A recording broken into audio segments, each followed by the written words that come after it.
All right. Good afternoon. I'm Chris Malone. I'm a system engineer with Meta, and I look at technology strategy across the hardware and data center infrastructure. And today I'm going to talk about liquid cooling and the interest that we have in converging on cooling temperatures so we can develop data centers and hardware that has a useful life beyond one generation of ML.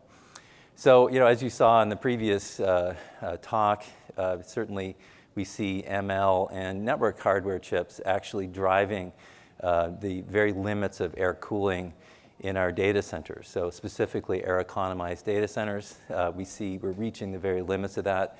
And the obvious answer for that is, for these applications, a move towards liquid cooling.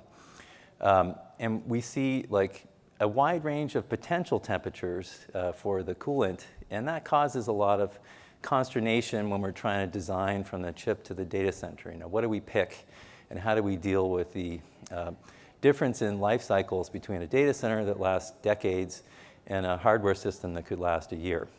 So that's the essence of this talk, is let's talk about narrowing the operating range for a liquid cooling solution so we can get a solution that has a durability to it while maximizing on efficiency and such. Okay, so I'll go through some of the baseline assumptions we have for projections on cooling limits and talk about trends in the ML space and network space, and then conclude with a challenge. So this slide is more for offline reading. Don't worry, I'm not going to read all these words. This is the basis for how we made our projections in the slides that follow. The key message here is we've done really well with economized air-cooled data center designs for over a decade in terms of PUE and WUE, and they're all centered around 30 C ambient air temperature. And we think, looking at across the chip, system, and data center, if you're designing for efficient air economized, water economized data centers, then these projections that we're going to show are likely similar to yours. Okay, so let's talk about this transition to liquid cooling.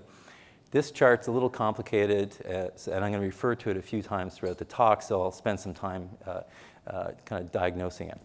On the horizontal axis, we've got training module power. That's the total power going into your ML chip. And on the right-hand side, I've got a cartoon of a ML chip with the ASIC and HBM surrounding it, and that aggregation of all that power is what we mean by the horizontal axis. It goes from 0 to 1,300 watts in this chart. And on the vertical, we have HBM power from 0 to 50 watts.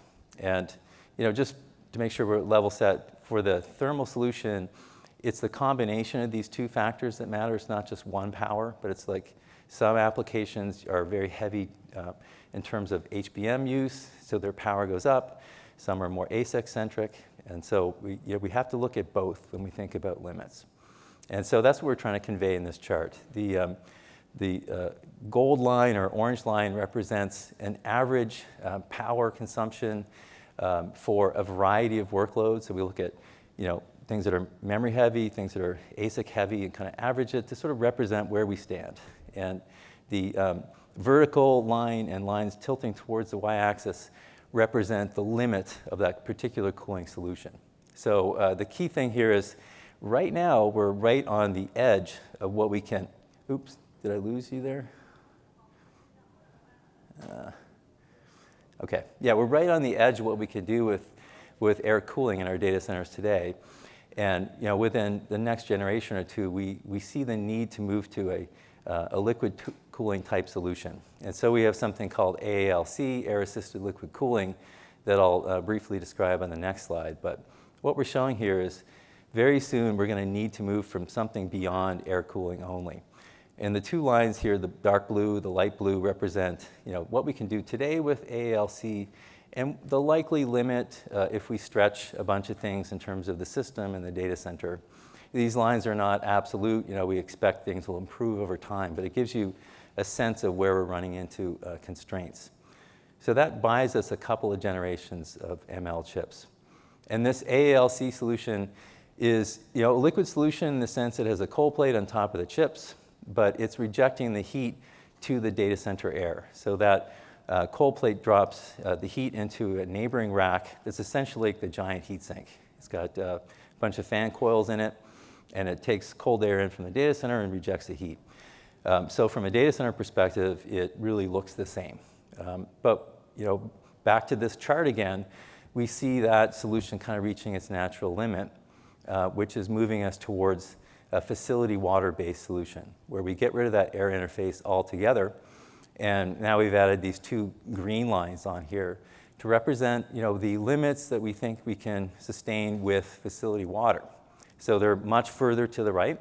And the dark green line represents what we know we can do today. And I'll touch on what the dashed green line means later, but we think that this type of solution based on 30C gives us a lot of durability, multiple generations worth of ML chips.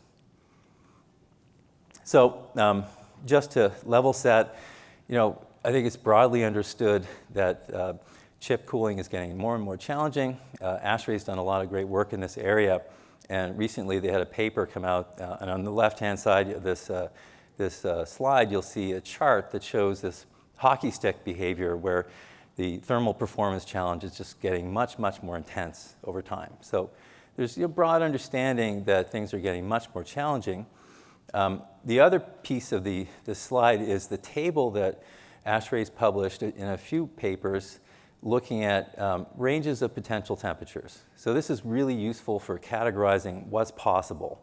And it ranges from below 17C to above 45C. Again, like super useful for categorization, but not so useful when we're trying to design and optimize across this whole spectrum from the chip to the data center.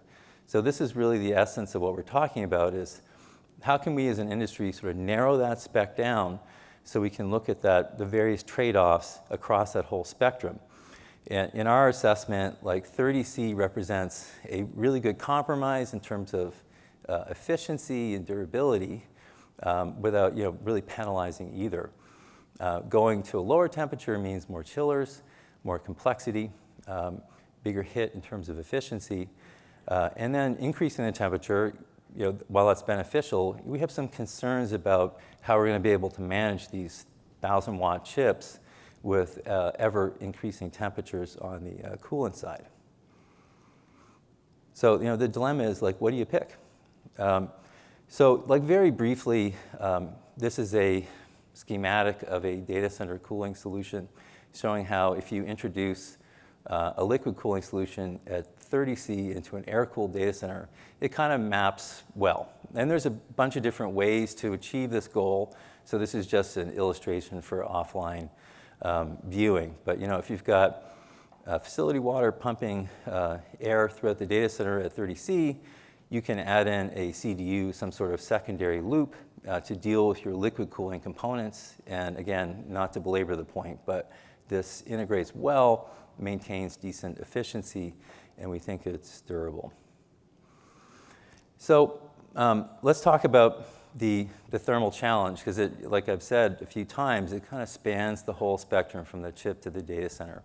And in this chart, we're showing the stack up of what goes into that thermal resistance stack, right? And so every little improvement in that thermal resistance budget translates into many, many watts worth of capacity that we can cool with any given technology.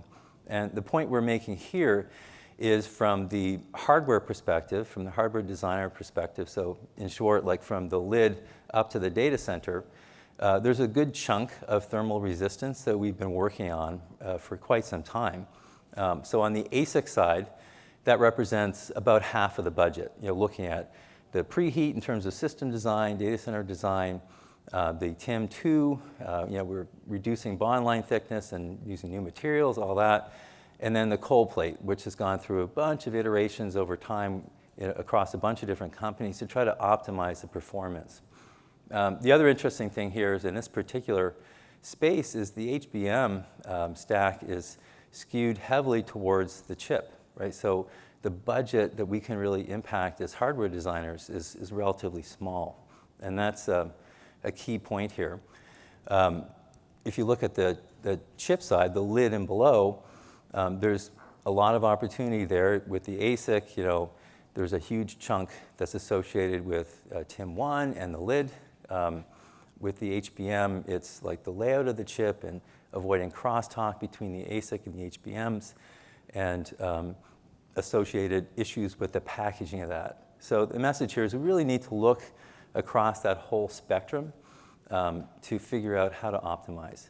And the more that we can do with the chips in terms of packaging improvements, the longer we can stay with any one technology. Anything we do here is going to help with the life of an air-cooled solution or a liquid-cooled solution. Okay, so back to the chart again. And again, the point is we can extend out to the right with packaging improvements. And that's what we're illustrating here with that dashed green line. With some improvements there, we think you can really extend this out in the 10-year range. It's dangerous to project out into the 2030s, but based on what we understand today about the packaging trends, the chip design, this looks sustainable.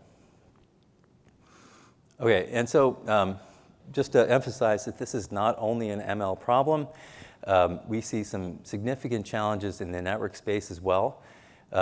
So this is kind of a cartoonish way of showing it. In the interest of time, we can't get into the specifics, but on the left-hand side, and right now, we have a 2.8 kilogram heatsink to manage the network chip power challenge, which is kind of unthinkable even a few years ago. And then for 2025, kind of a next generation, we're looking at a 3.7 kilogram heatsink. So there's a pen on there for scale, but essentially you got a system that's completely filled with extended fin surfaces. So I think that's an illustration of we're really pushing the limits. Yeah. Okay. So yeah, just to wrap up here, the challenge there's we need some community alignment on what makes sense, so we can talk across these whole groups: chip, system design, data center. What is the appropriate target? If we go look at industry recommendations right now, the range is really broad. So how can we kind of tighten up that range to give us something that's, we can optimize across all those spaces and be more comfortable and confident that we build something like a data center that's supposed to last for 10 plus years, and we don't have to dig it up again after, one generation of chip.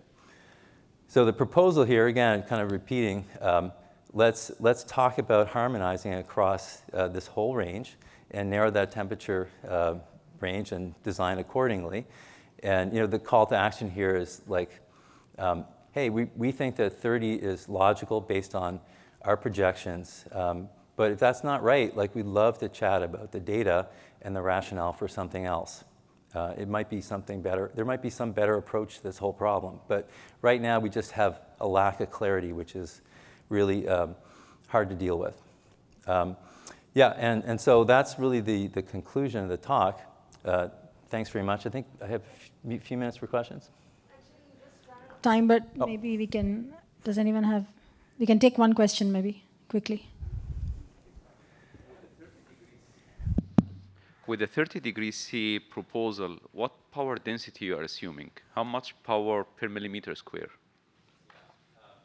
Well, I can't really get into the micro details of that right now, but I'm happy to talk about that offline. Okay. But that is absolutely a key metric, right? That's sort of the power density is what really drives the limits of any one cooling technology. So absolutely. And is global warming included in your predictions? Because what we love to do is we love to look at the ASHRAE guides for where we're going to build our data center and see what the maximum wet bulb temperature is, and that boils down into our decision-making process. But if the maximum wet bulb goes, above 35 C, now you have to have a design that doesn't last as long, and it's also dangerous for people. Yeah, I mean, you can solve temperature with chillers, but at the expense of energy. So yeah, that's the trade-off that we're looking at. Like, how can we come up with a data center that's, efficient in terms of water and power, but yields performance gains that make sense. Thank you. Thank you, Chris.